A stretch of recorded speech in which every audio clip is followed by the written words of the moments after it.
I'm Sheba Turk. Thank you to our WUPL viewers for sticking with us. For our Channel 4 viewers just joining us, here is the latest Eye on Your Morning. The latest coronavirus case numbers for Louisiana have just come in. Thousands upon thousands of people have died worldwide from the coronavirus and sent the global economy into a recession. Mayor LaToya Cantrell's administration is hoping that access to city bonds will help keep New Orleans afloat during this COVID-19 crisis. The Trump administration trying to reassure Americans that the economy is strong and that they don't think this will have as terrible an impact as some people think. What do you think about that? Well, I think the economy has been strong. We have so much to talk about, but let's try to get to some of the main things. Let's first talk about this potential deficit that the city budget will be facing. We're talking about somewhere of $130 to $170 million. Talk about what you guys are discussing to try to make up for that.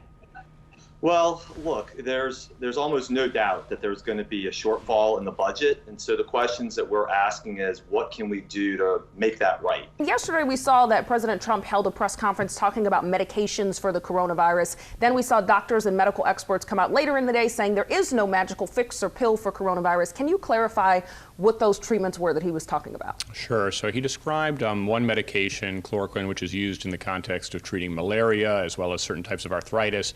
And that one, at this time, we don't have substantial evidence that it works for coronavirus. 546 now, more than 200 St. Charles residents are recovering from last week's severe storms. Right now, the Coast Guard is preparing to get back into Alabama waters in hopes of finding 2 missing people from New Orleans. But again, we just saw a water rescue. This is at 610 and Franklin in Gentilly, an underpass. So as Tom said, we're used to seeing this flood. And he kind of described the conditions as he was driving there, saying some roads are impassable, some are flooded, some are not. So if you don't have to go anywhere right now, you really should give the water some more time to drain. Today, after 6 months of back and forth between the city and Hard Rock developers, we could see crews begin work on the first steps in the demolition process. Let's talk about Bernie Sanders first, since he is expected to be the winner here, expected to take Texas and California.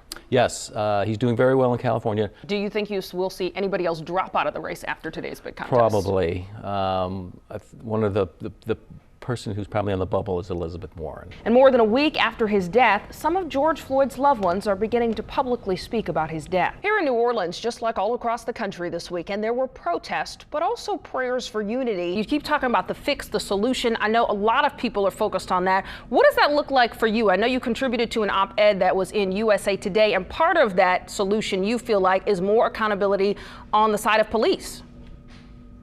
Yeah. Well, I think everybody's kind of trying to figure out, okay, what's the next step? He talked to some specifics about that progress, including the budget surplus, Medicaid expansion, and pay raises for teachers. Good morning. It is 6 o'clock, and you might notice a little bit more traffic in Jefferson Parish today. The energy in here is just amazing tonight. Describe it for people who are not here.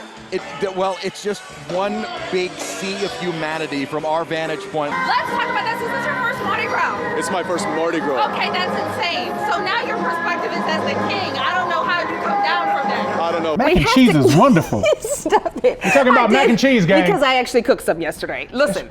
People say she thinks Sheba can't cook. Sheba can cook. I can cook, I just don't like to. And remember, NOLA Public Schools are starting an online movement to uplift their teachers. And again, we want everyone to take part in that. All right, we have lots more coming your way, talking about the city handing out masks to make sure that all residents are protected. We have that coming up.